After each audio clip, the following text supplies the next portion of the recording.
So that was voted on approved? Yep. Okay. That's all I have, Mr. Mayor. Thank you. Congratulations.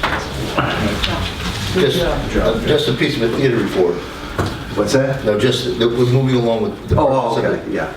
Purchase of the seats. Yeah. The theater, we're still working on that. I just saw another seating plan the other day, and happy to say that we're not going to be losing, I think, maybe a dozen seats. And the reason why we may be we're losing even a dozen is because we're increasing our handicapped accessibility at the theater. Where right now the handicap space is all the way in the back of the theater. Now there's going to be some handicap spaces within the orchestra. So we're going to do that. Also, we have engineers looking at talking about the floor and reconfiguring. You know, I don't know if anybody is aware of it, but there's a tunnel that runs from the back of the theater to the front of the theater. It's not something you could walk in, but it's for wires and cabling. And it's kind of inefficient, so they're going to be looking into a new way to do that. And new seats, flooring, and... Anything in the balcony area? the seats are going to change, but... I think they're also going to make... Some of the structural? But also, they're going to make it so some of the seats in the balcony are removable. Yes. So if you wanted to, if somebody wanted to rent the whole balcony, there'd be space up there for somebody to rent it and have a party and be part of, you know. Yeah, they were thinking of putting in a bar or some kind of like catering kind of area back there to do special events. And I think what the judge said, the first 3 rows in the front would be fit. Maybe the first, yeah, maybe the first. You could take those out. Yeah. If there was some, if Gateway was doing something where they needed that, I think when they first opened the theater, they did something on ice, you know, and they needed to come out. So I think there's going to be some things that are making. I think redoing the orchestra pit, because it's you know, it's not adequate for some things, so they may be redoing the orchestra pit. So we're going to go in there and do. What do you think the time frame is?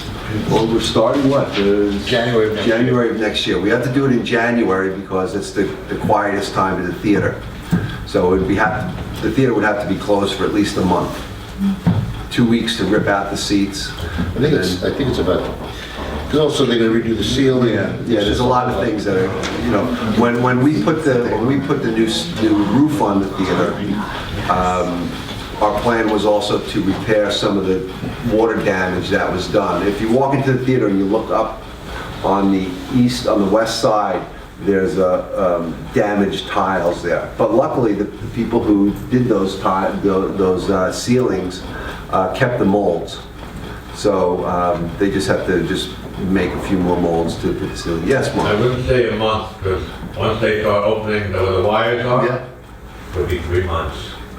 Because We they can't. have to open up. Well, you know, You don't know what you're gonna find. Yeah, that's the It's 100 years old. yeah, all that stuff, they're kind of working into the whole plan. Floor What's itself, going you on. got a problem with the floor. Yeah, but the seats is the most important thing. We got to get the seats in there.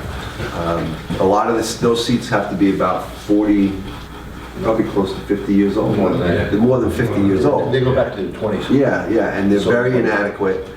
And the new seats are going to be 21 inches, These are 18. and these are 18 inches. So they're going to be a little bit wider, more comfortable, easier to maintain, easier to clean. Yeah, cup holders. All those things. No cup holders. One of the things too is that with one of my concerns always is what is the impact on the tax dollar? And how do we do this so it has the least impact on the resident taxpayer? And starting in June, we'll be receiving a $1 ticket, an additional $1 ticket. A $1 ticket goes towards certain things now.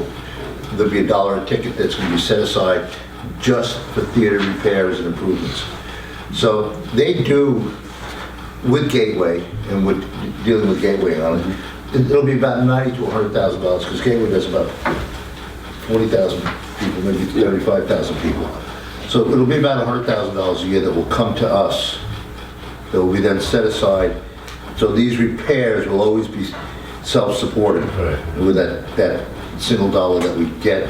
And we get between 90 and 100,000. we pay this down in 6 to 8 years.